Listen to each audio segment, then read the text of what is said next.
Everyone, welcome back to my channel. This is Pramila Yadav. हम CTET exam के लिए NCERT based EVS है वो डिस्कस कर रहे हैं। उसमें आज का हमारा टॉपिक रहने वाला है अमृता देवी की कहानी और दूसरी फौजी वहीदा प्रिज्म की कहानी। दोनों अपने आप में इम्पोर्टेंट हैं। यहाँ से आपके क्वेश्चन पूछे गए हैं, फौजी वहीदा से पूछे गए हैं और खेजड़ी वृक्ष से आपके क्वेश्चन पूछे गए हैं और पूछे जाने के चांसेस भी हैं। ये 4th क्लास की एनसीईआरटी में गिवन है। देखिए, अमृता कौन थी, अमृता की क्या कहानी है, पहले आप ये समझ लीजिए।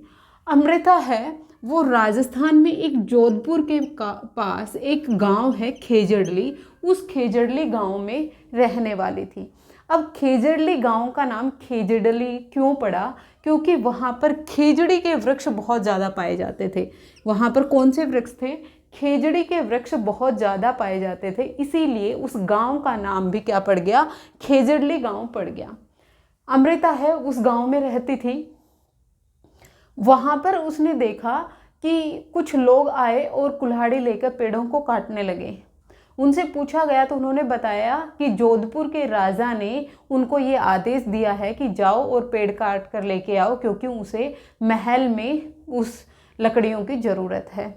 लेकिन अमृता है उसको पेड़ों से बहुत लगाव था, तो उन्होंने कहा कि हम पेड़ नहीं काटने देंगे।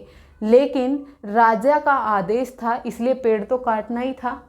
अमृता देवी ने क्या किया? अमृता देवी गई और उसने पेड़ को गले से लगा लिया।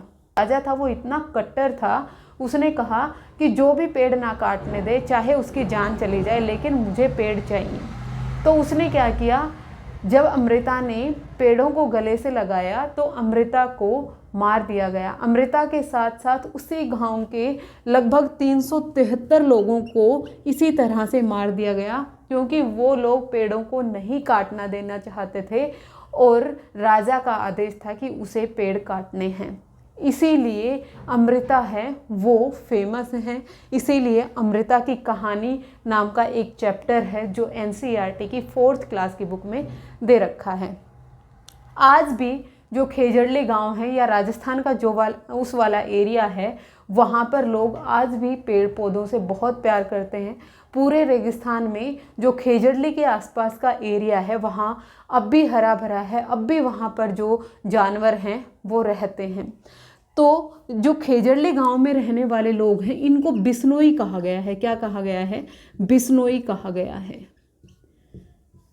अब देखिए, खेजड़ी वृक्ष की हम विशेषताओं के बारे में देखते हैं। यहाँ से भी आपसे क्वेश्चन पूछा गया है। खेजड़ी वृक्ष है ये रेगिस्तान में पाया जाता है। राजस्थान में पानी की कमी होती है, तो जो खेजड़ी वृक्ष होता है इसको ज़्यादा पानी की ज़रूरत नहीं होती, ये कम पानी में ही हो जाता है, क्योंकि इसकी जड़ें हैं वो काफ़ी नीचे तक फैलती हैं और इसको ज़्यादा पानी की ज़रूरत नहीं होती है।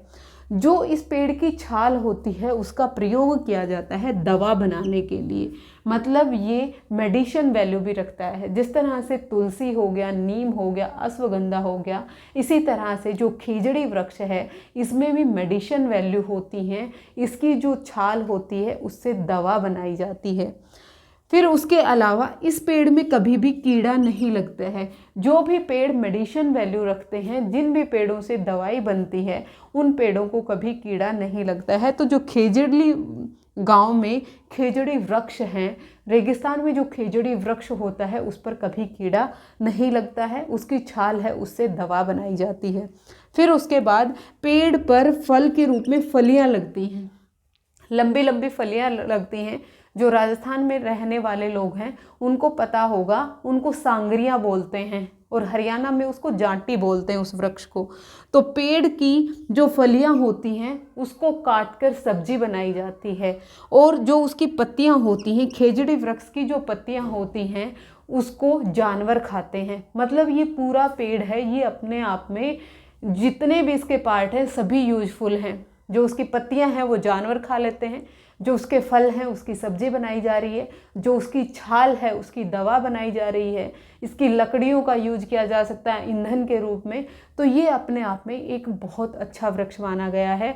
और यहाँ पर जो रेगिस्तान में जो खेजड़ली गांव में जो लोग रहते हैं उनको क्या कहा गया है? बिश्नोई कहते हैं। अब हम एक और इम्पोर्टेंट महिला की बात करते हैं जिनका नाम है फौजी वहीदा प्रिज्म। फौजी वहीदा प्रिज्म है, ये नौसेना में भर्ती होने वाली पहली महिला हैं और ये पहली महिला हैं जिन्होंने परेड को कमांड किया था। तो ये हैं, ये अपने आप में बहुत इंपॉर्टेंट है, यहाँ से भी क्वेश्चन पूछा गया है।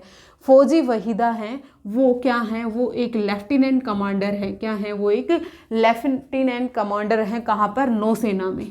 नौसेना में लेफ्टिनेंट कमांडर हैं। ये भारतीय नौसेना में डॉक्टर हैं। यहाँ पर ये क्या हैं? ये डॉक्टर हैं। परेड की कमान संभालने वाली पहली महिला हैं। इन्होंने पहली महिला हैं जिन्होंने परेड संभाली थी। एक परेड में लगभग 36 निर्देश होते हैं, जहाँ तक मुझे पता है 36 निर्देश, और वो इतनी तेज़ बोलने होते हैं, इतनी लाउडली बोलने होते हैं कि परेड में जो आखिरी पे इंसान खड़ा है उसको भी सुन जाए, और एक भी कमांड है, एक भी निर्देश है, वो इधर से उधर नहीं होना चाहिए। ये अपने आप में एक इम्पोर्टेंट रोल होता है जो परेड करवाता है। तो ये हैं, ये परेड को संभालने वाली पहली महिला थी। फिर उसके बाद ये कहाँ की रहने वाली थी? ये रहने वाली थी थाना मंडी की, जो कहाँ है? राजौरी ज़िले में है। और ये राजौरी ज़िला कहाँ है? जम्मू कश्मीर में है। ये कहाँ के रहने वाली थी? ये जम्मू कश्मीर की रहने वाली थी। जम्मू कश्मीर में उस टाइम पर लड़कियों की जो एजुकेशन है उस पर बिल्कुल ध्यान नहीं दिया जाता था, बल्कि जो लड़कियां पढ़ती थी उनको वापस से घर में बिठा दिया जाता था डरा धमका कर। लेकिन फौजी वहीदा थी, उनको पढ़ने लिखने का बहुत शौक था। इनके माता पिता को अपना घर भी छोड़ना पड़ा था, क्योंकि वहाँ पर उनको पढ़ाने के लिए कोई सोर्सेज नहीं थे, इसलिए ये अपनी नानी के घर आके रही थी। और ये 3 बहनें हैं, ये 3 बहनें थी। इनके पिता चाहते थे कि एक बहन डॉक्टर बने, एक बहन पुलिस या वकील बन जाए और एक बहन टीचर बने। ये तो डॉक्टर बन गई, नौसेना में डॉक्टर बन गई फौजी वहीदा, और इनकी एक बहन है वो जम्मू कश्मीर में थी, पुलिस में थी, जम्मू कश्मीर पुलिस में थी। तो जो वहीदा हैं उनकी जो स्टोरी है वो अपने आप में बहुत इंटरेस्टिंग है और बहुत इंस्पिरेशनल भी है। जहाँ पर लड़कियों की पढ़ाई लिखाई पर कोई ध्यान नहीं दिया जाता, वहाँ से निकलकर ये एक नौसेना में लेफ्टिनेंट कमांडर बनी और परेड को संभालने वाली पहली महिला भी बनी। इनका याद रखना है, ये कहाँ की हैं? ये थाना मंडी राजौरी ज़िले जम्मू कश्मीर की रहने वाली हैं। ये कितनी बहनें हैं? ये 3 बहनें थी, और एक बहन जम्मू कश्मीर में पुलिस है, एक ये डॉक्टर हैं। तो ये 2 इम्पोर्टेंट महिलाएं हैं जो NCERT में डिस्कस कर रखी हैं। अमृता देवी जो कहाँ के रहने वाली थी? राजस्थान में जोधपुर के पास खेजड़ली गाँव में रहने वाली थी।